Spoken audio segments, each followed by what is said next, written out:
Well, IdeaStream's listening project finds that people in Northeast Ohio consider Lake Erie to be the top asset in our region. Yet trash like cigarette butts and plastic bottles continues to be a problem not just in Lake Erie and the other Great Lakes, but in bodies of water everywhere.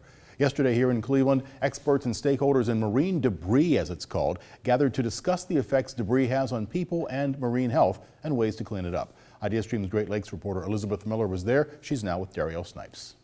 Well, thanks, Rick. And Elizabeth, so what kind of impact does this so-called marine debris have on the Great Lakes? Well, marine debris can be anything in the lake that's not supposed to be there. Plastic bottles, grocery bags, or balloons. Here in the Great Lakes, the focus is on plastic items, like pieces of plastic from cigar tips. And recent research shows Lake Erie with higher levels of tiny pieces of plastic called microbeads than in the Pacific and Atlantic Oceans. And so far, the impact on the Great Lakes is mainly on wildlife. Birds and other animals can get entangled in fishing line or a balloon string, or eat the plastics, which can be deadly. And recently, plastic fibers were found in fish flesh, which is concerning not only to the fish, but for us if we eat the fish. But research is still being done on the impact to humans. There's also the visual impact. No one wants to go to the beach and see plastic bottles in the shore, in the water, or step on a cigarette butt.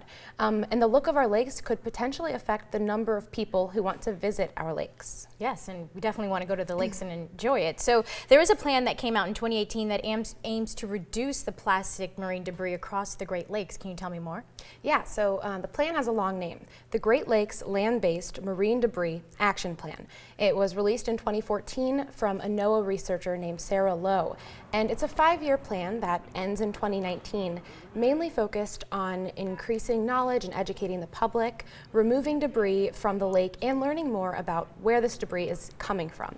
It's up to local organizations like Ohio Sea Grant or the Ohio Division of Wildlife to fulfill and complete the objectives. But there are Canadian players and players from other Great Lakes states and Great Lakes organizations involved too. The plan was modeled from the Honolulu Strategy, which was released in 2011.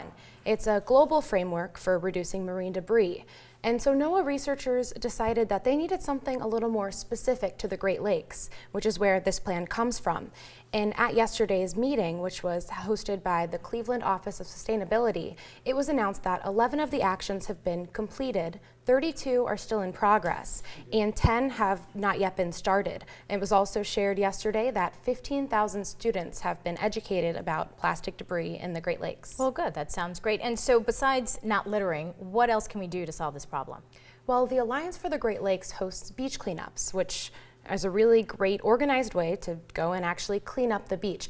But there are little things you can do too. For example, putting a lid on your trash can so the wind doesn't knock it over or animals don't knock it over and spill trash everywhere. Then there's throwing away cigarettes, throwing away cigarette butts, and just taking care of your trash. Another thing, throwing plastic bags in the trash and not the recycling.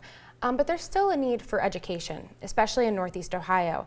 There will be an open meeting in 2017 to present research about marine debris in the community and also share some shorter and longer term goals. Well, great. Well, thanks for all that information, and definitely don't litter, right? Yes. All right. Well, thanks, Elizabeth. Rick, back to you. And thank you, Darielle. This story comes to us as part of Great Lakes Today, a reporting collaboration of WBFO Buffalo, IdeaStream Cleveland, and WXXI Rochester.